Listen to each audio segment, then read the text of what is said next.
देखिए, चामुंडा की कहानी जब मैंने सुनी थी 1999 में पहले, और वो कहानी जब मैंने सुनी, ये कहाँ सुनी? कहीं छपी है ये कहानी? नहीं, कहीं छपी नहीं मुझे है। लगता है अनिल बाली ने मुझे बताया था। हम्म। अनिल बाली उस समय एमएल फोतेदार के बहुत करीब थे, वहाँ बैठते थे, इंदिरा जी के बहुत करीब रहे थे, क्योंकि घर में आना जाना था। तो इंदिरा जी कई चीजें इनसे कराती थी। अब जैसे चामुंडा में बहुत विश्वास करती थी, तो हर महीने वो चामुंडा पैसा भेजती थी, प्रसाद लेके आते थे, तो ये फैसिलिटेट करते थे अनिल बाली। इस तरह की कई चीजें, मैसेज ले जाना, कपिल मोहन से भावराव देरस को, बाला साहब देरस के भाई जो थे, इस तरह के जो एरेंज रन करते हैं ना, मतलब ट्रस्टेड थे, तो और इंदिरा गांधी के इर्द गिर्द रहते थे, तो कई चीजें इनको पता थी।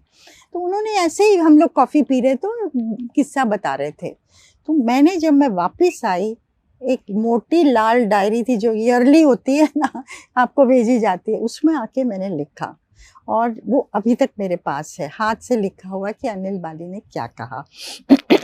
मैं किस्सा बताऊंगी आपको।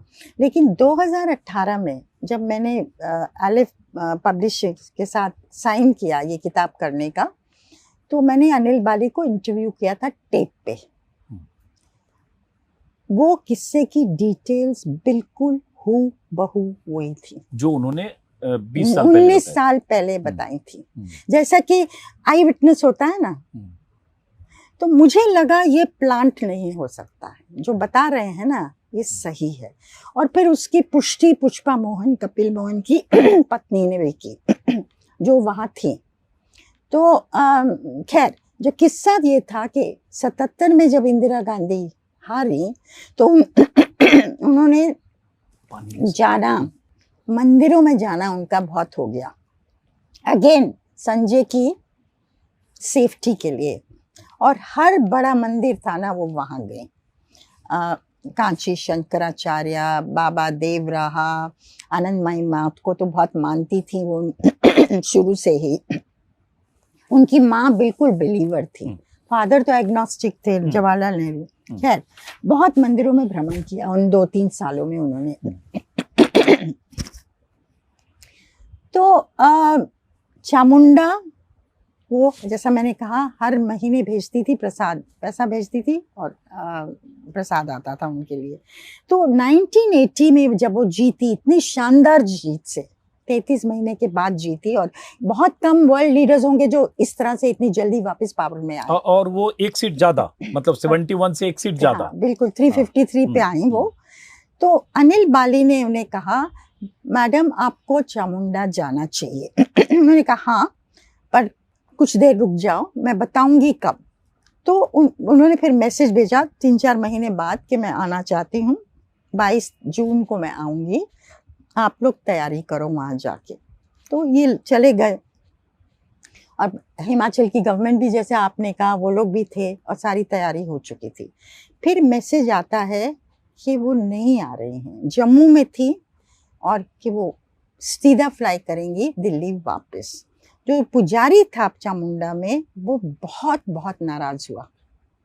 उसने कहा कि आम आदमी या औरत नहीं आती तो माँ माफ कर देती है, लेकिन शासक नहीं आता, एक तौहीन है माँ की, फिर माँ कभी माफ नहीं करेगी।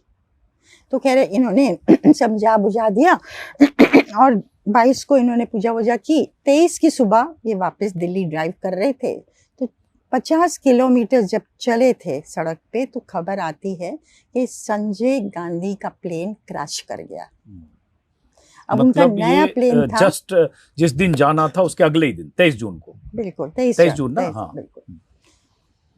और ये भाग के वापस दिल्ली आए, रात के 2 बजे पहुंचे, सीधा गए घर पे। इंदिरा जी के बॉडी थी, उसके बगल में बैठी हुई थी। इनको देख के अनिल बाली को देख, अनिल बाली और कपिल मोहन, दोनों द मोहन फैमिली, तो तुरंत बोली कि उसकी वजह से तो नहीं हुआ, चामुंडा से तो कोई कनेक्शन नहीं। क्या मैं चामुंडा नहीं गई क्या, ये इसकी वजह से तो नहीं हुआ।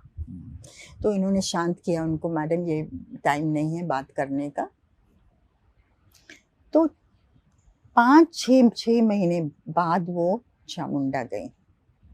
और दिसंबर के महीने में, और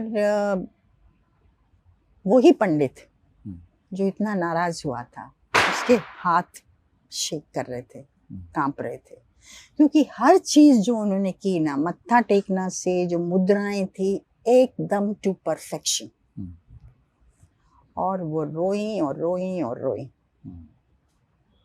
और फिर वो मंदिर के बाहर गए और वहाँ पेड़ लगाए।